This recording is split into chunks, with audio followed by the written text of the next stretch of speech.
Bonjour à tous, on se retrouve pour une nouvelle motivation batch cooking. C'est encore une fois des repas parfaits pour les enfants.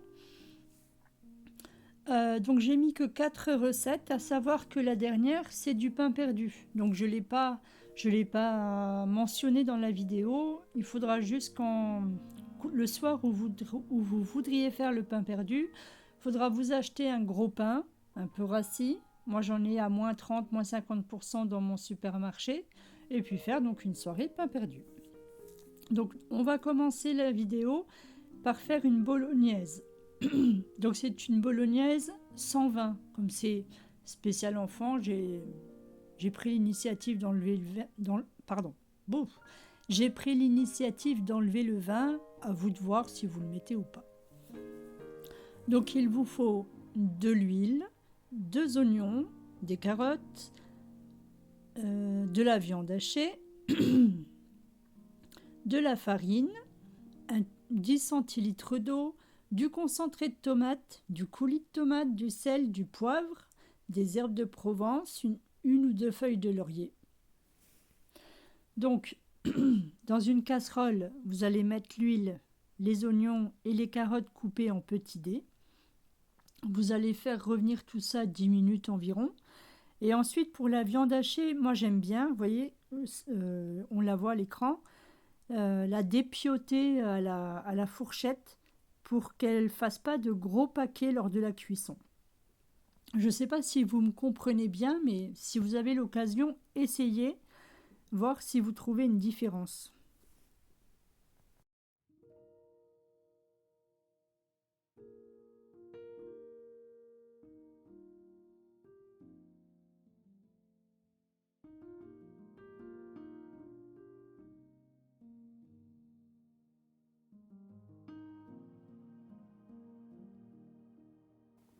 Donc dans la casserole, vous allez ajouter votre viande hachée à vos légumes.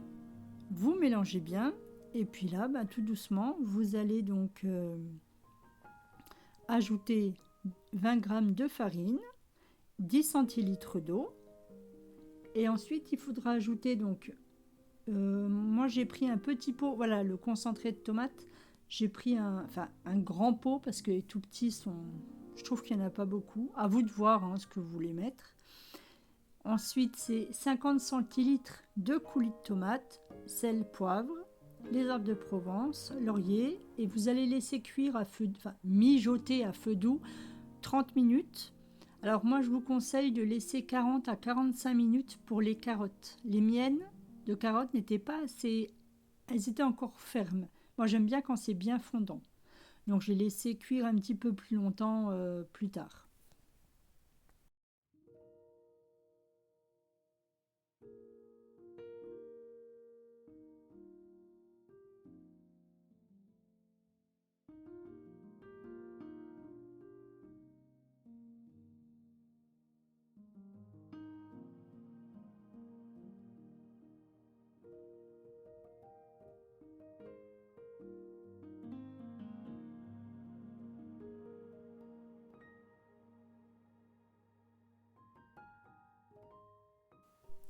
La deuxième recette, ça va être un velouté de chou-fleur. Donc il vous faut un chou-fleur frais ou alors surgelé. Moi j'ai pris surgelé, des pommes de terre,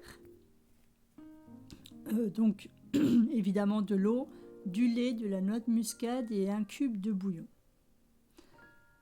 Donc si c'est un chou-fleur frais, il va falloir le couper, le nettoyer. Les pommes de terre, il faut évidemment les peler et les couper en petits morceaux. Vous mettez chou-fleur et pommes de terre dans une casserole. Vous ajoutez 30 centilitres d'eau, 30 centilitres de lait, de la muscade, 1 ou 2 cubes de bouillon et vous allez laisser cuire 25 minutes en vérifiant de temps en temps vos légumes. Ça va vraiment dépendre de la taille de vos pommes de terre et de vos choux-fleurs. J'ai oublié de préciser en tout début de vidéo que la quantité que je vous donne, c'est pour 2 enfants. Donc à vous de voir en fonction du nombre d'enfants que vous avez à la maison.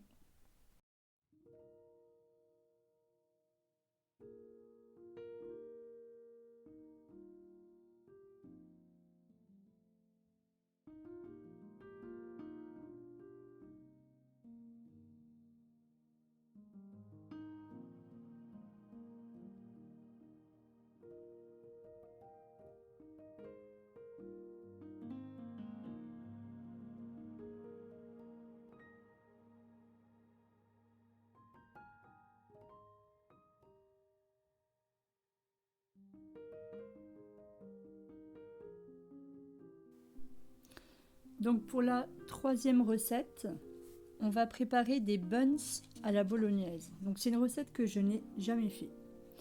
Donc il vous faudra, regardez le beurre que j'ai fait. Ma fille m'a offert un moule à Noël, magnifique avec la chouette, magnifique. Donc il vous faut 400 g de farine, un œuf, une pincée de sel, 30 g de sucre, 20 centilitres de lait, 15 g de levure fraîche. Si vous n'avez pas de levure fraîche, prenez de la levure du boulanger lyophilisée. Pour savoir, pour les quantités, donc vous allez faire 15 g donc, de levure fraîche divisé par 2,5, ça vous donnera la quantité de levure lyophilisée. Et si un jour vous avez besoin de faire l'inverse, que la recette vous parle de levure lyophilisée et que vous n'avez que de la levure fraîche, eh ben, il faut multiplier. Donc vous prenez la quantité de levure lyophilisée, disons 15 g, vous allez multiplier par 2,5 et ça vous donnera la quantité de levure fraîche. Voilà, j'espère que c'est clair pour tout le monde. Donc, alors, on repart sur notre pâte à buns.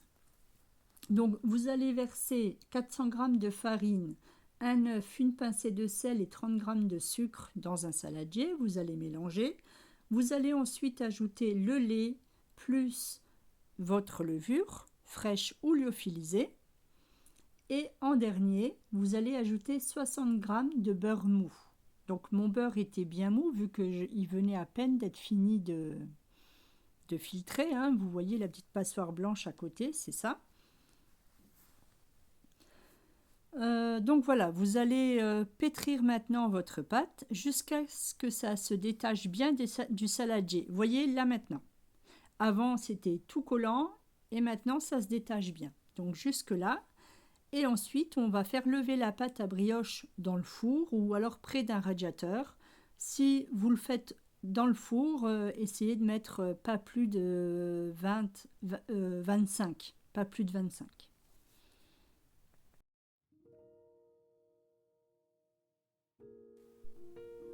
Donc pendant que notre pâte à buns est en train de lever, nous allons préparer la compote pomme clémentine. Donc il vous faudra 4 pommes, 6 clémentines. Donc il faut peler et couper en morceaux les pommes, évidemment. Et les clémentines, on va juste les presser pour recueillir leur jus. Donc vous allez mettre vos quartiers de pommes dans une casserole. Vous allez mettre sur feu doux et ensuite vous allez ajouter le jus de vos clémentines. Et vous allez laisser compoter 15-20 minutes en surveillant pour que les pommes compotent et que vous puissiez mixer votre compote, si vous l'aimez bien liquide, et puis la mettre dans un bocal.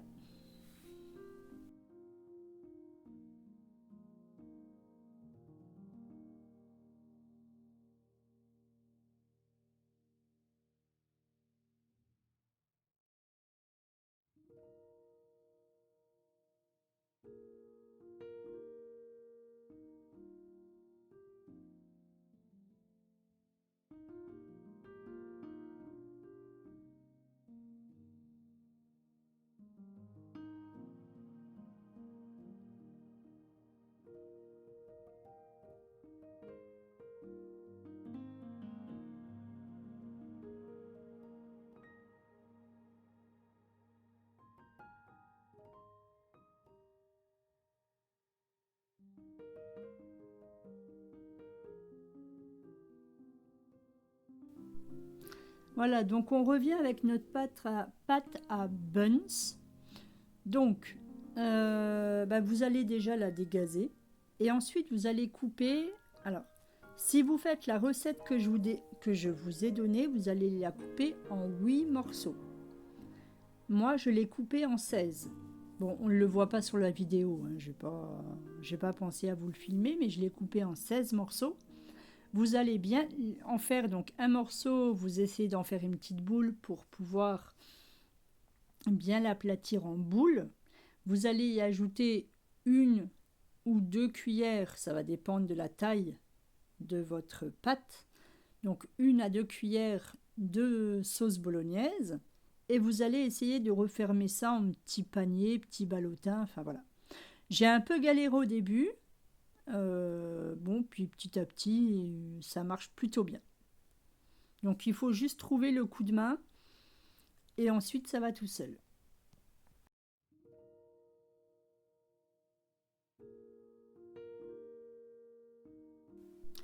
Pour notre dernière recette, on va faire des feuilletés aux poireaux et lardons. Donc il nous faut 2 poireaux. Pardon. Alors pour vous, si vous faites pour 2 enfants, il vous faudra un poireau, des lardons, 150 grammes et de la pâte feuilletée. Donc moi j'ai pris 2 poireaux, excusez-moi, 300 grammes de lardons, et puis j'ai pris 4 pâtes feuilletées, parce que je fais 16 feuilletés pour qu'il y en ait pour tout le monde. Donc vous allez faire cuire avec un fond d'eau les poireaux sur votre plaque. Et en même temps, alors moi le lard, je ne prends pas du lard déjà coupé, enfin des lardons. Moi j'achète du lard à la charcuterie et je l'ai fait moi-même. Mais bon, la recette est pareille. Et donc je coupe donc mes lardons et je vais les faire cuire à la poêle.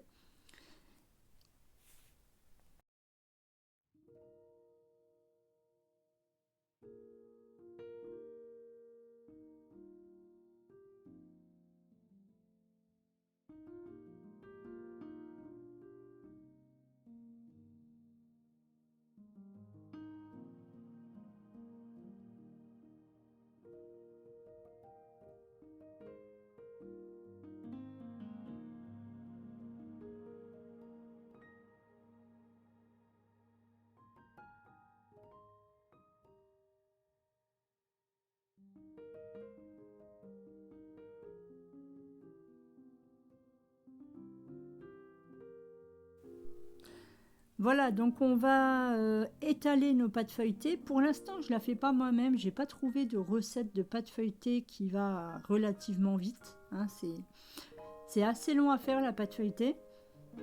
Donc je l'achète encore. Donc vous la déroulez, vous la coupez. Moi je la coupe en 4, pas en cercle parce qu'il y a des pertes de pâte. Mais bon, après chacun fait bien comme il veut. Hein. Et donc je coupe en 4. Vous allez voir que je mets, voilà.